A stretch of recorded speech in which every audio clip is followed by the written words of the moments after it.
sini ada yang mengenal saya. Oh iya, banyak tetangga saya, bahkan di sini murid saya ya. Ya, ada yang murid saya dulu. Bu Guru ini seperti ini, muridnya sudah punya anak. Tadi yang lomba itu cucu saya. Rumah saya di Kalisalam, Kecamatan Ringu. Tempat bertugas saya adalah pengawas TK di Kecamatan Krasa, Paito, dan Kota Anyar. Jadi saya memang memegang daerah timur, tetapi mengabdinya dulu pernah mengabdi di desa saya, dan juga yang paling lama saya mengabdi di daerah pelosok, yaitu kaki Gunung Bromo, tepatnya di Kecamatan Kursan. Berapa persen untuk ayah? 20%. Berarti itu anak berapa persen? 80% itu anaknya satu. Kalau ya anaknya satu. Kalau anaknya dua. Kalau anaknya dua 20%, anaknya 80%, anak satunya juga 80%. Harus begitu. Oke. Nah, Bapak, Ibu, terutama Bapak, tolong jangan iri ya kepada anak. Oke. Jadi kalau ciptakan sekolah, sayang, tadi diajari berdoa nggak sama Bu Guru? Iya, berdoa apa? Berdoa sebelum tidur misalnya. Nah, kalau sudah ditanya berdoa sebelum tidur, tolong anaknya sebelum tidur diingatkan untuk berdoa biar terbisa. Jadi yang diajarkan Bu Guru itu bermanfaat. Ibunya juga mengingatkan kalau tidur itu ataupun bangun tidur harus membaca doa. Begitu ya. Itu yang kedua. Sekarang yang ketiga, menjadi tauladan yang baik. Saya kira ibu-ibu sudah tahu bagaimana caranya menjadi tauladan yang baik untuk putra putrinya. Biasanya sering melihat TikTok. Biasanya ibu-ibu seringkah melihat TikTok, YouTube? Iya. Anaknya suka nggak melihat TikTok atau YouTube? Suka. Main HP ya? Oh, ada yang nggak suka ya? Ibu tidak suka main HP?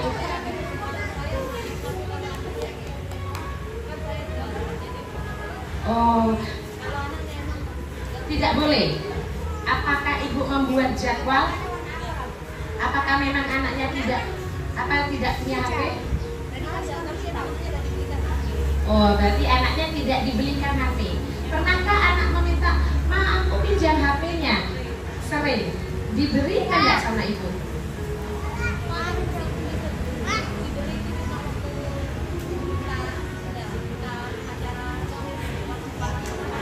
Oh iya.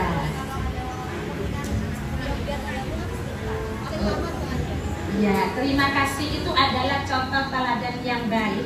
Tetapi kalau ibu sudah main HP, main TikTok, anak-anak tahu, terus anaknya pasti meminta, begitu kan? Nah, dia juga pasti akan main HP. Itu adalah teladan yang baik. Bagaimana caranya? Ibu kalau main HP atau TikTok diusahakan jangan ada anaknya.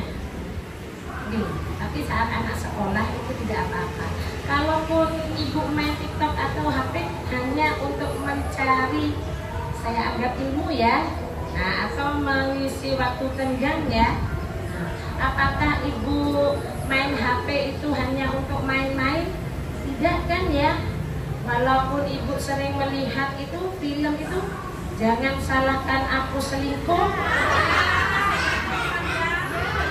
Nah, itu biasanya lihatnya jam berapa? Nah, tapi saya yakin ibu saat melihat film itu paling di belakang ayah dan di belakang anak.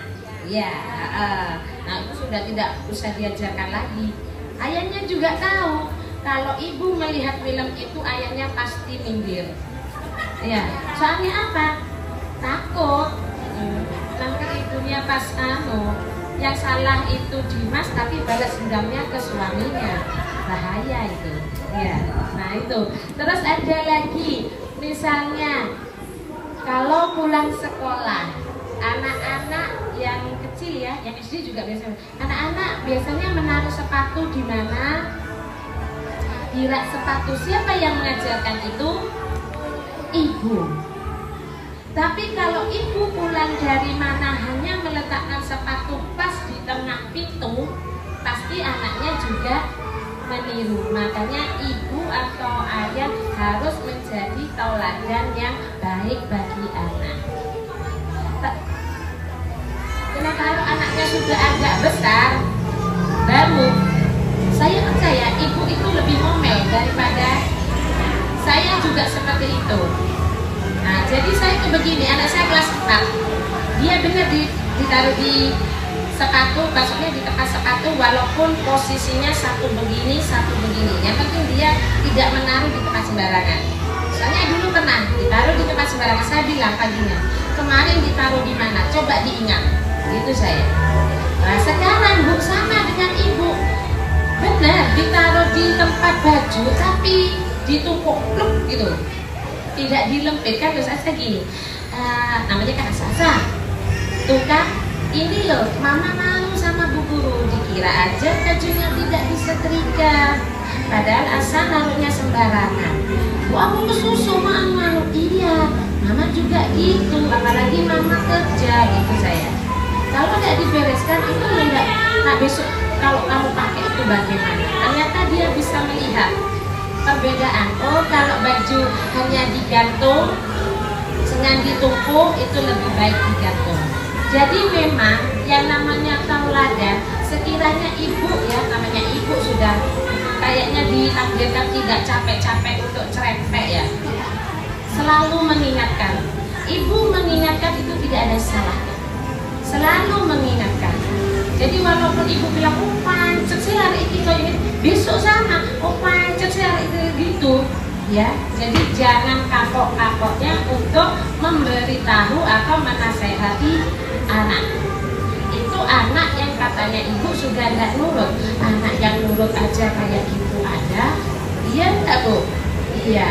Makanya memang ibu dan ayah lebih serat ayah, tetapi ibunya lebih kuat mentalnya daripada ayah. Ya, walaupun diduga besok yang ngomong kayak gitu lagi. Ya, kamusnya banyak itu ibu itu, tidak kayak ayah. Ayah kami kalau ngomong sebentar, beda dengan ibu. Baik, yang selanjutnya yaitu bersikap adil dan tidak membeda-bedakan. Belajar untuk ibu-ibu yang masih mempunyai anak satu. Kalau mempunyai anak dua, pernah nggak ibu-ibu membeda-bedakan anaknya? Ada yang masih satu ya? Oh, kedua. Kalau sudah punya anak 2, 3 atau lebih, jangan sekali-kali membeda-bedakan ataupun membanding-bandingkan. Kayak nyanyiannya siapa Bu? Iya, ojo dibanding-bandingin. Ibu pernah nggak membeda-bedakan atau membanding-bandingkan anaknya dengan saudaranya? Saudara ya, bukan orang. Mbak sama adik. Pernah ya? Pernah. Terus itu mbak sama adik. Terus ada lagi anak sama anaknya orang. Pernah ya? Itu kalau dilihat dari luar apik Bu, tapi aslinya di dalamnya ya enggak. Gitu, ya. Sama hak aku loh katanya orang enak, padahal aku sendiri enggak enak. Begitu. Jadi nggak usah dibanding-bandingkan, terutama untuk anak kandung. Itu ayo kita buat sama. Masa sih satunya makan ayam, satunya makan telur? Ada nggak? Kadang ada, karena anaknya nggak mau ayam. Tapi kalau dalam segi yang sama, nggak ada ya sama. Terus ada nggak menghukum dengan cara mengurangi misalnya jatah makan, jatah sangu? Ada Bu, tidak apa-apa. Tapi kan itu hanya ancaman. Saya yakin sama pada cuma bedel-bedel. Kamu kalau nggak nurut sama ibu besok nggak usah sangu loh ya. Nah, terus anaknya berangkat, ibu budal wis. Sebelum 5 menit dicari, yang di mau ya, gorong tak kei sangu kok wis budal. Nah, paling cuma omong tok katanya, ya gitu. Nah, terus untuk yang membanding-bandingkan, anak itu terasa sakit Bu kalau dibanding-bandingkan baik itu dengan saudara atau anaknya tetangga. Terus bagaimana Bu supaya anak saya semangat seperti anaknya dia atau seperti mbaknya? Bagaimana caranya? Jangan membanding-bandingkan, tapi memberi contoh. Misalnya begini, asal dulu ya itu dulu Mbak Yowan itu kalau habis bangun tidur ya itu dibersihkan kasurnya baru ke kamar mandi gitu. Asal bisa nggak niru kayak gitu. Tapi kalau dia nggak bisa selalu dinasehati. Karena apa? Ada perbedaan umur antara si kakak dan si adik. Si kakak misalnya sekarang yang SMA, dia bangun tidur sudah dibersihkan, dia mandi, di kamar mandi pun 5 menit, 10 menit itu lebih. Nggak tahu apa yang dilakukan di dalamnya itu. Pulang-pulang keluar dari kamar mandi harum gitu. Berapa kilo nggak tahu sabunnya yang dipakai itu. Sedangkan yang SD kelas 4 itu masuk jeret, saya ke kamar ke dapur, saya balik dia sudah keluar pakai sewek begini, rambutnya sini nggak basah. Kamu sudah mandi kan? Sudah. Masa sih? Kalian nggak gosok gigi, telat Ismah, kadang begitu.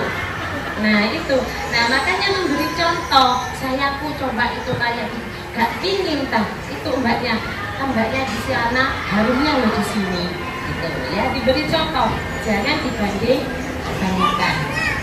Bagaimana dengan anak-anak tetangga? Misalnya dia dapat hadiah atau juara waktu acara apa ya, mama lo kepingin kayak gitu, naik panggung supaya mama dapat hadiah, begitu. Kamu mau enggak? Nah, paling enggak kan anak punya semangat. Tapi jangan ditarget. Kamu harus dapat juara kayak gitu, jangan. Tapi hanya dinasehati atau ditawari. Itu ya. Yang untuk bersikap adil. Yang kelima, mengajarkan akhlak mulia. Ibu mengajarkan akhlak mulia, bisakah saya diberi contoh yang ibu-ibu pernah melakukan atau mengajarkan anak bagaimana berakhlak mulia itu? Salam, salim. Kalau ngomong sama ibu jangan bentak. Tapi ada ya. Saya kalau memberi nasihat gini ini pinter. Tapi anak saya kadang bentak. Iya. Bagaimana caranya? Kalau dia bentak saya gini. Kok bentak mama sih? Emangnya mama pernah bentak? Saya tidak pernah. Saya tidak pernah pukul. Kalau bentak ya. Saya tidak pernah pukul, nyubit anak saya. Jangankan anak saya, murid saya aja saya tidak pernah pukul, tidak. Kalau bentak, anak saya kadang bentak. Saya bentak kalau dia memang benar-benar sudah kelewatan. Kalau tidak kelewatan, tidak. Punya salah besar pun, saya tidak bentak. Saya diam, kan sudah tahu bagaimana salahnya. Mama kan sudah bilang kayak gini. Semakin besar kesalahannya anak, jangan dibentak. Jangan semakin dibentak, tetapi diamusi.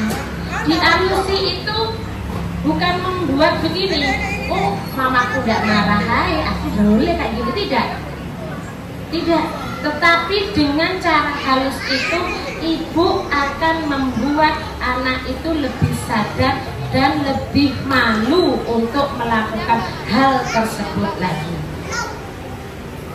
gitu. Karena apa? Kalau anak terbiasa dibentak, dia akan semakin membentak, semakin marah gitu ya. Saya aja dulu murid saya bertengkar, gaduh sampai mbaknya itu bilang gini, Bu, cewelah Bu, biar saya itu loh dengarkan mereka rame itu aja pusing, Bu guru kok tidak pusing gitu ke saya tidak ngerti. Baru kalau dia bertengkar saya bilang teruskan, Teruskan kalau kamu mau teruskan. Yang kalah tak bawa ke rumah sakit, yang menang tak bawa ke Pak Tinggi. Gitu saya. Kalau tidak nyopon-nyopoan, gak usah nyopon sama guru dah. Saya pernah mantel sama anak, saya tidak nyapa sama dia. Akhirnya apa? Anak itu berusaha mencuri hati saya. Datang ke saya diberi coklat, datang ke sini diberi makanan, begitu. Ngerayu. Makanya saya bilang, kalau tidak ingin bu guru marah, jangan tidak nyopon-nyopon, jangan membuat marah ke bu guru. Begini dah. Gimana kalau bu guru tidak nyapa sama semua? Gitu saya. Jadi sama. Ibu kalau marah, anaknya tidak bisa dikendalikan, ibu diam dah. Kalau ngasih makan anak, kasihkan makan, tinggal dah. Pasti dia nanti akan mengejar. Dia tidak bertanya, kenapa ibu tidak ngomong? Dia akan bertanya. Tapi lama-kelamaan dia akan semakin dekat. Ada aja. Apalagi kalau mau minta uang. Mama, dia ngejar minta uang, kasih. Dia nggak usah. Gitu ya. Jadi memang ada pepatah diam itu lebih baik ya. Tapi ibu sering praktek ini aslinya. Sama siapa bu? Sama bapaknya. Jangan bapak saja yang didiamkan, anaknya juga didiamkan. Sama bapaknya. Tapi kalau sudah dirayu sama bapaknya, apalagi diajak belanja, pasti nurut ya. Diam itu jangan lama-lama. Kalau bertengkar melalui WA aja, WA sudah masih marah kayak apa sampean itu gini di WA. Setelah itu WA-nya dihapus, bapaknya datang senyum dah, ya, walaupun masih mangkel. Itu ya mengajarkan akhlak mulia. Ada juga mulai kecil kita sekiranya mengajari anak berbagi, bersedekah. Pernah bu mengajari anak bersedekah? Nah, kalau ada pengemis atau ada mau memberikan pengemis di jalan, jangan ibu dah yang berikan anaknya agar mereka tahu caranya bersedekah. Selanjutnya yaitu memberikan pendidikan yang baik. Ibu, bolehkah saya bertanya, rata-rata di sini lulusannya apa? SMA? Ada yang S1? Tidak ada? Oke. Sekarang saya ingin bertanya sama ibu-ibu. Nanti ibu-ibu kepingin menyekolahkan anaknya itu pingin S1 enggak? Ya. Berikan pendidikan yang terbaik. Walaupun ibu di omah cuma maem tahu tempe, sing penting anakku iso kuliah. Begitu ya. Tapi jangan menyalahkan orang tuanya, Bu. Dulu aku kok gak diam ya, gak di sekolah no S1 ya, jangan menyalahkan begitu ya. Karena rezeki itu memang sudah ada yang mengatur. Tetapi kalau ibu beramal atau sedekah pada anak, insya Allah nanti akan lebih banyak diganti. Yes. Yang ke-7, menghargai dan mendengarkan anak. Pernah enggak anaknya ibu bercerita ke ibu? Ada yang sering, ada yang enggak pernah.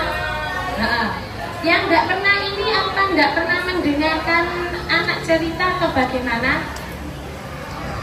Misalnya ibunya setrika, anaknya datang, Bu, ibu, aku mau ini, wes kena ibu repot, gak usah ngomong lain. Pernah enggak kayak gitu? Pernah, iya. Jadi Bu, makanya bagaimana agar ibu menjadi pendengar yang baik dan mengasah pola pikir anak itu dipancing dengan apa? Begini, setiap anak pulang sekolah, apa yang ditanya? Masa tanya belajar apa tadi? Apa tuh? Jajan apa? Ini kayaknya temenan kah? Enggak, soalnya prakteknya itu kadang gini. Anak datang, Assalamualaikum, Waalaikumsalam. Ada PR apa sekarang? Iya enggak? Loh, kok terus anak itu subuh setas tekon kok ditakoni PR. Ayo garap PR kok nggak iso, kok gak apa aku lek dolan sik gak garap PR kan. Oh, kadang lupa. Yang lupa itu siapa? Kalau lupa dimarahi kan sama bu guru? Iya, dihukum sama guru? Dihukum. Nah, apakah setiap hari lupa? Nah, supaya tidak lupa bagaimana? Diingatkan. Tapi jangan mulai sekolah diingatkan dulu. Kasihan. Nah, supaya tidak diingatkan waktu belajar misalnya sore atau malam, ibu cek bukunya. Ibu yang mencari tahu, nggak usah bertanya pada anak. Jadi kalau anak datang itu ditanya, tadi belajar apa, main apa, dia kan bercerita ya, uangnya beli apa saja, begitu ya. Jangan langsung ditanya PR. Nah, nanti di akhir-akhirnya baru, sayang, ada PR enggak tadi? Ada. Oh ya, aku mau main dulu, Mak. Iya, dah. Ibunya diingat, oh, anak PR matematika. Saatnya dia belajar, baru ibu mengajari PR-nya tersebut. Begitu. Pernahkah lupa? Anak saya aja juga sering lupa. Tapi selama di sekolah tidak diapa-apakan, cuma hanya dinasihati, saya anggap itu aman. Karena kan masih kecil, di bawah kelas 4 itu saya anggap kecil. Tetapi kalau sudah kelas 6, SMP atau SMA itu sudah menjadi kemandiriannya anak itu sendiri. Yang SMA apa saya perlu tanya, ada PR apa sekarang? Kan nggak mungkin. Dia kerjakan sendiri, berusaha sendiri. Terus sekarang loh anak-anak itu kalau ada PR sudah nggak tanya pada kita. Iya enggak Bu? Tanya sama siapa? Mbah Google. Lebih pinteran bayar ya mamai. Jadi tanya Mbah Google. Itu untuk yang menghargai dan mendengarkan. Yang terakhir yaitu mengajarkan kemandirian, terutama dari kecil diajari kemandirian, ya, bisa mandi sendiri walaupun yang tadi cuma disabun ininya saja. Ya, terus apa lagi? Makan sendiri. Nah, ada nggak anak SMP atau kelas 4 ke atas belum bisa mandi sendiri? Nggak ada, ya. Makanya kemandirian, belajar sendiri, terutama kebutuhan yang setiap harinya mandi, makan dan lain-lainnya itu sekiranya sudah bisa sendiri. Atasi seperti ini, monggo silakan. Diberi waktu berapa menit bertanyanya? 10 menit. 10 menit. Monggo siapa yang mau bertanya maupun berbagi praktek.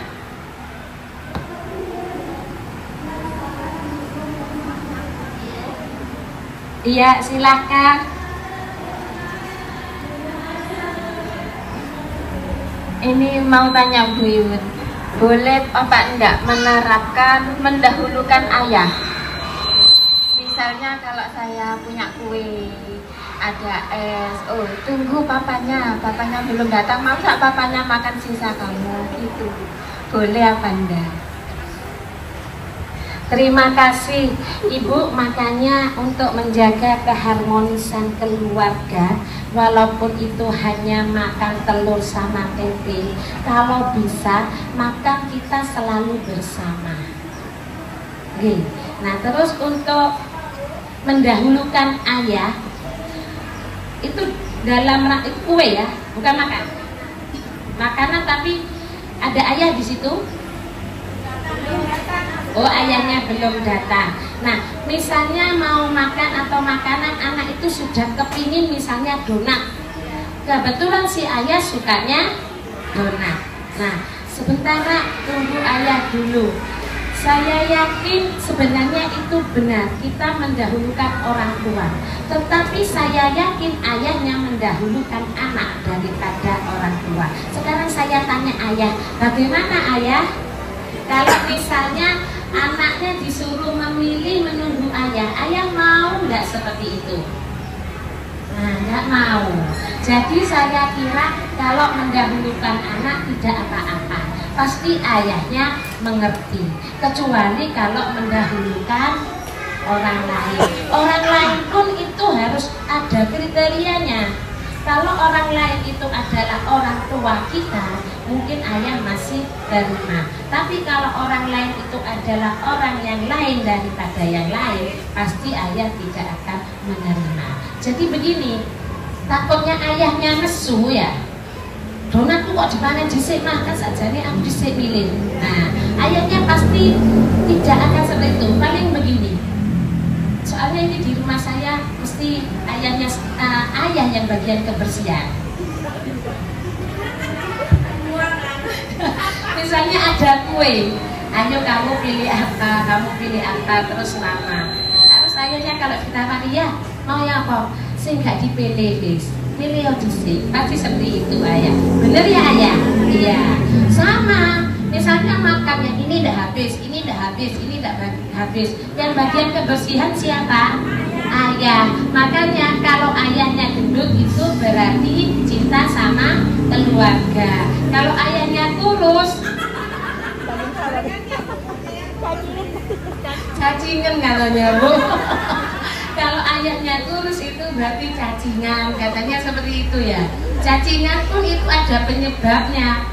Karena apa? Karena ada sesuatu yang membuat sakit hati dipendam sendiri. Ngambulan, apa Bu? Melawan. Adik melawan ke kakak, oke. Ibu, kakak yang kerang sama adik itu bukan jahat ya, tapi kakak yang sayang sama adik. Aslinya sayang itu. Cuma dia karena terlalu sayangnya melampiaskan. Ibu, kalau sudah punya anak lebih dari 1, 2, 3, saya yakin pasti ada yang bertengkar. Iya enggak? Enggak ada Bu, anaknya saya saja enggak ada yang anu. Bagaimana caranya? Nanti akan terlihat saat dia sudah tumbuh besar, ibu akan merasakan bahwa ada kedekatan bersama saudara dan keluarga. Jadi bukan maksud saya membiarkan anak tukaran itu enggak, karena itu adalah masanya Bu. Sudah masanya seperti itu. Enggak mungkin nanti besar dia akan bertengkar lagi, itu enggak. Tapi sayang, pasti dia sayang. Ibu ada yang punya saudara hanya berdua? Ada ya? Dulu tengkar ya? Ibu saudaranya perempuan apa? Adik, mas? Dulu saya yakin ibu bertengkar terus, iya kan? Tapi sekarang rumahnya beda. Kangen enggak? Kangen. Paling ya kalau ketemu sama adik ya, paling dia sering dikasih uang.